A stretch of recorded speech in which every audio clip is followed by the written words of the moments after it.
Shalom, shalom, Parashat Vayeshev, segunda entrega. Habíamos hablado en la clase anterior sobre esta parashá, sobre los tres canales que existen entre la cabeza y el cuerpo para la transmisión de las energías. Las energías de la Jochma, que pasan a través del Kané, simbolizadas por el vino, las energías de la Binah, que pasan a través del Veshet, otro canal simbolizada por el alimento, por el pan, y las energías del Da'at, que pasan a través de las venas, que están simbolizadas precisamente por la sangre. Rabbeinu Arizal, en este libro, que es el Sha'ar Psukim, donde van estudiando diferentes psukim y los van explicando desde el punto de vista del Sod, nos abre una perspectiva de entendimiento de lo que era Egipto y también de la necesidad que hubo que Israel ingresara en Egipto y hiciera algo allá que permitiese justamente que estos canales estuviesen liberados, estuvieran abiertos para la transmisión de la Kedushá, y no que estuviesen cerrados o manipulados por el faraón para que transitaran solamente por ellos en forma muy estrecha energías negativas. Nosotros estudiamos y vamos a ver en el transcurso de la lectura de esta parashá que la llegada de Yosef a la cárcel fue como producto de algo que había acontecido, una acusación falsa en contra de él, y llega a la cárcel y se encuentra justamente con los tres Sarim, o sea, con los tres canales, y al percibir que dos de ellos, el Sar Amashkin y el Sar Aufin, tienen sueños, entonces entiende que él está frente acá a un Edgar, a un desafío. Esto ya lo supo de su padre, de Jacob, que había tenido sueños, el propio Jacob, en donde le habían sido comunicadas informaciones, que esas informaciones son claves para el desarrollo de todo lo que fue Jacob Avinu y de las cosas que él tuvo que hacer y enfrentarse, con quien tuvo que enfrentarse. Entonces Yosef, al entender que hay quien está soñando, entonces comprende, o sea, percibe que esos son mensajes más para él que para el copero o para el panadero. La historia de los sueños es algo muy importante, y precisamente en estas parashiot, donde vamos a ver también la próxima, donde también el rey de Egipto, o sea, el Oref, el que controla a los ministros de los que hablamos, también él va a tener sueños.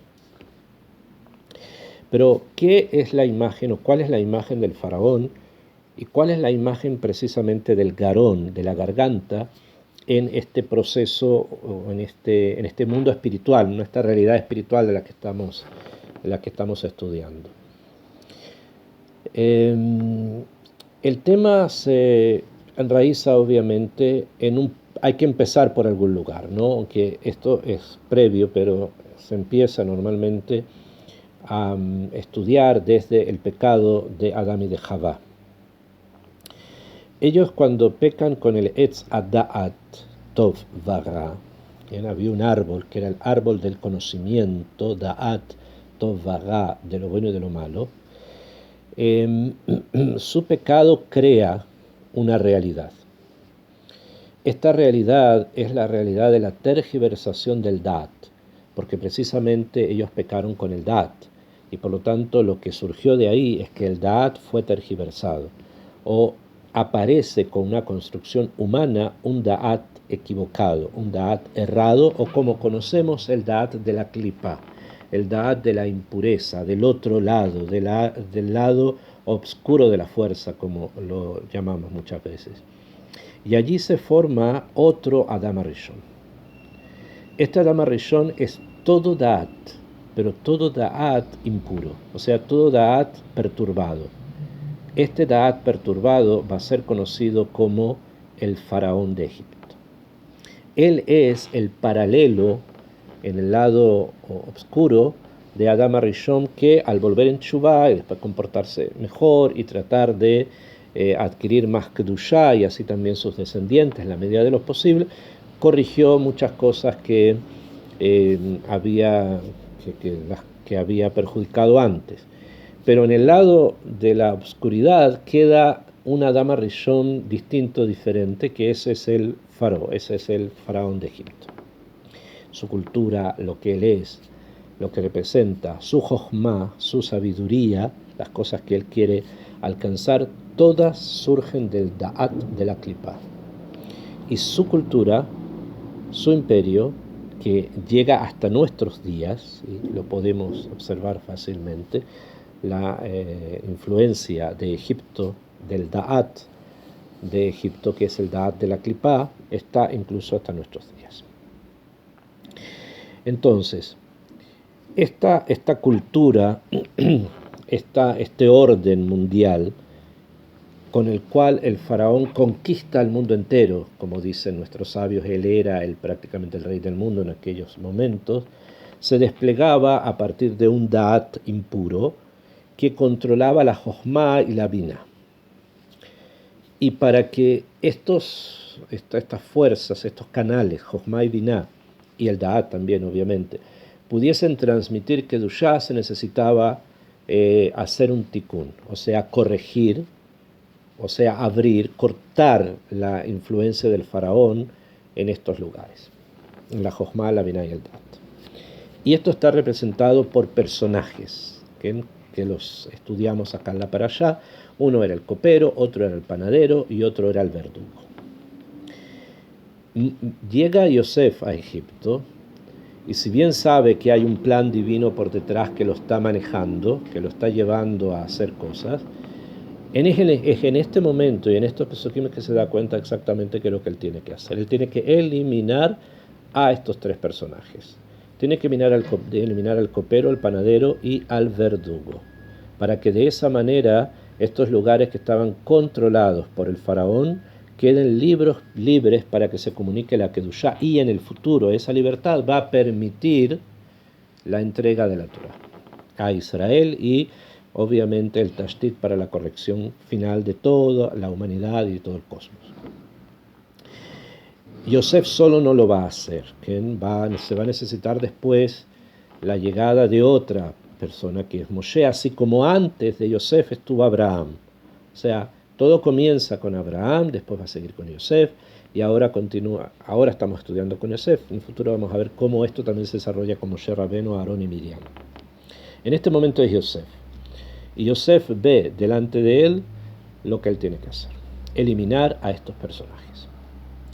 Ahora, lo primero que ocurre es el sueño, los sueños. Cada uno de ellos tiene un sueño. El panadero sueña una cosa y el copero sueña otra. Yosef percibe a partir de los sueños de cada uno de ellos qué es lo que le están comunicando a él sobre lo que es su misión, más de lo que le están comunicando al panadero o al copero. Esos simplemente son unos actores secundarios. Lo importante es lo que él tiene que hacer con esos actores secundarios. Y como sabemos por lo que la Torah nos enseña, Kol halomot olchim aharape, todos los sueños van detrás de la interpretación. Así como se interpreta un sueño, así este va a ocurrir, o así se va a cumplir. Entonces Yosef decide, para ir avanzando en esta mesimá, en este proyecto, en este trabajo que él tiene, eliminar al Sar HaOfim, e interpreta su sueño para mal. Y le dice que en otros 3 días más el faraón lo va a condenar a muerte y lo van a matar.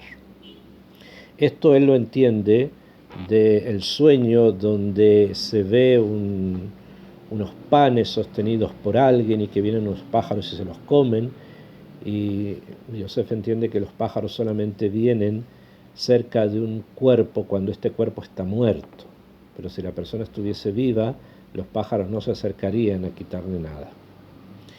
Entonces se entiende que el que está con estos panes ahí va a morir, y así lo interpreta y así se lo dice, y así ocurre.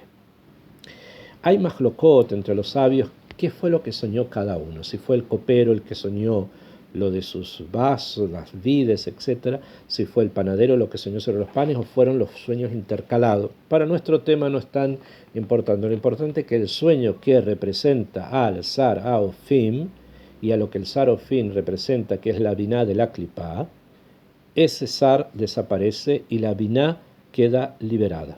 O sea, la biná de la clipá está abierta para que transite por ella la energía de la Kedushá en el futuro. Después, cuando esto ocurre, Yosef, antes que esto ocurra, Yosef le dice al Saramashkin que cuando lo vuelvan a su puesto, cuando vuelva nuevamente a su oficio, que se recuerde de él. Y pasan 2 años más que Yosef espera, parte de la paciencia del Sod, de la paciencia de las personas que tienen profundidad en la lectura de las cosas que pasan en la vida, es precisamente la paciencia, esperar. Algo va a ocurrir y hay que esperar cuando esto vaya a pasar. Esperó, pasaron 2 años, el faraón soñó, el Saramashkim recuerda qué fue lo que pasó y a quien él recuerda de la cárcel, traen a Yosef y Yosef interpreta ahora los sueños para el faraón, que vamos a estudiar Bezrat Hashem en las próximas parashiot. Y de ahí en adelante no vemos que nuevamente aparezca un Sar, el Saramashkin, que aparezca nuevamente en la escena de todas estas historias. Entendemos obviamente que una vez que Yosef llegó a ser Abrej, que llegó a ser como virrey de Egipto, se encargó también del Saramashkin. Y de esa forma quedó liberada la Jochma, la sabiduría del que estaba presa por la clipá, quedó liberada y comenzó a transitar por ahí una sabiduría de Kedushá que va a ayudar también en la entrega de la Torá en el futuro. Sin embargo, hay uno de las fuerzas que fueron más difíciles para Yosef controlar, que fue la fuerza del Da'at de la clipá.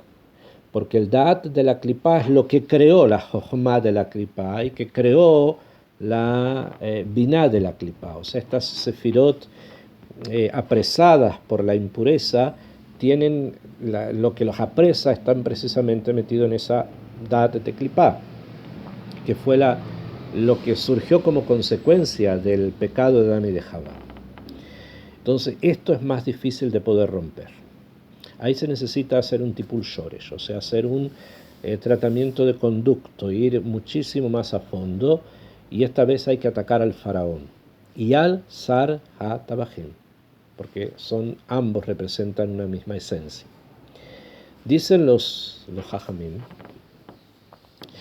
que el Da'at de la Klipá se divide en 2 partes, en un Da'at Elión y en un Da'at Tachtón. O sea, en un Da'at mucho más sutil, en una percepción de la realidad sutil de parte de lo negativo, de parte de lo malo, y en un Da'at un poco más grueso, que es el que representa el Sar HaTabajim, a quien le fue más fácil a Yosef poder controlarse, hizo amigo de él, trabajó con él, lo reemplazó muchas veces. En cierto sentido, Yosef pudo introducirse ahí, neutralizar al Da'at Tachtón. Pero el Da'at Elión no lo pudo hacer en ese momento. Como lo vamos a ver también más adelante en las parashiot, que hay un momento en que Yosef decide luchar, pero fuerte y directo y profundo, en contra del Da'at Elión, que fue en el momento en que él compra las tierras de Egipto. Como vamos a ver también más adelante, en ese momento compró todas las tierras de Egipto para él, se las vendieron a cambio de pan. Fue en los años de hambruna que también entendió Yosef que esas señales de los sueños del faraón eran más para él que para el faraón y para Egipto. Y en ese momento él decide comprar, o le venden las tierras de Egipto, excepto las tierras de los Kohanim, o sea, las tierras de los sacerdotes de la idolatría de Egipto. Esas tierras no las pudo comprar, porque había una ley muy antigua en Egipto que las propiedades, las tierras que pertenecían a los Kohanim no se podían vender, pertenecían a ellos, eran de ellos. ¿Okay? Y esto es algo que indicaba que Egipto se basaba en una tradición divina previa de dioses, y por lo tanto el Cohen que se relacionaba con estos dioses es el que mantenía finalmente toda esta estructura que era el imperio Egipto. Eso es lo que ellos creían. Por lo tanto, estas tierras eran sagradas y no se vendían. Entonces, eso no lo pudo tocar. ¿Y qué tiene esto que ver con el faraón? No tenemos que olvidar que Faraón no solamente era rey de Egipto, sino que también era Cohen. Él no solamente era rey, sino que era un rey sacerdote. Eso quiere decir que tenía dos tafkidim, tenía dos funciones dentro de la administración del imperio. Por un lado, él era rey, o sea que administraba, como vemos, tenemos sus sarim acá, el de el mashkin, el de ofin, el tabajín, etcétera, administración, sobre la cual Yosef Ishtalet, Yosef pudo controlar él ahora eso, y por eso llegó a ser Avrech Virrey, porque ahora está eso en sus manos, y es lo que él buscaba para poder justamente liberar los canales de los que hablamos y producir esta afluencia de Kedushá que en el futuro va a significar la entrega de la Torah. En la entrega de la Torah se va a hacer, como ya sabemos, en un lugar que le pertenece, entre comillas, a Egipto, que es el monte Sinaí, y que también hoy es parte de Egipto. O sea, eso es una señal de algo. ¿Okay? Entonces, ¿qué ocurre? Logra Leishtalet en las cosas, entre comillas, simples. No fue simple, se necesitó mucha energía, pero lo hizo. En el Dat Tachtón, el Saratabajin, Sarafin, Saramashkim. Pero el faraón mismo y los Kohanim de Egipto que él representaba, ahí no pudo entrar, ahí no pudo llegar. ¿Por qué? Porque esto ya era algo demasiado complejo para poder elaborar alguna estrategia en contra del Da'at Elión de la Klipá. Para eso fue necesaria la llegada de Moshe. Como vamos a ver más adelante, que Moshe mismo va a llegar y él es el que finalmente va a lograr eliminar al faraón, lo va a hundir en el agua, hundirlo en el agua y que vuelva a nacer y que permanezca vivo, o según muchos otros midrashim pasaron otras cosas, pero es la misma idea. Quiere decir que el faraón desaparece y aparece un faraón nuevo. Esta vez sí, nuevo, el mismo, pero renovado. Según nuestras tradiciones orales, además, el faraón de Yosef es el mismo faraón de Moshe. Pasaron más de 200 años, pero sigue siendo el mismo. ¿Okay? Casi 200 años, pero sigue siendo el mismo.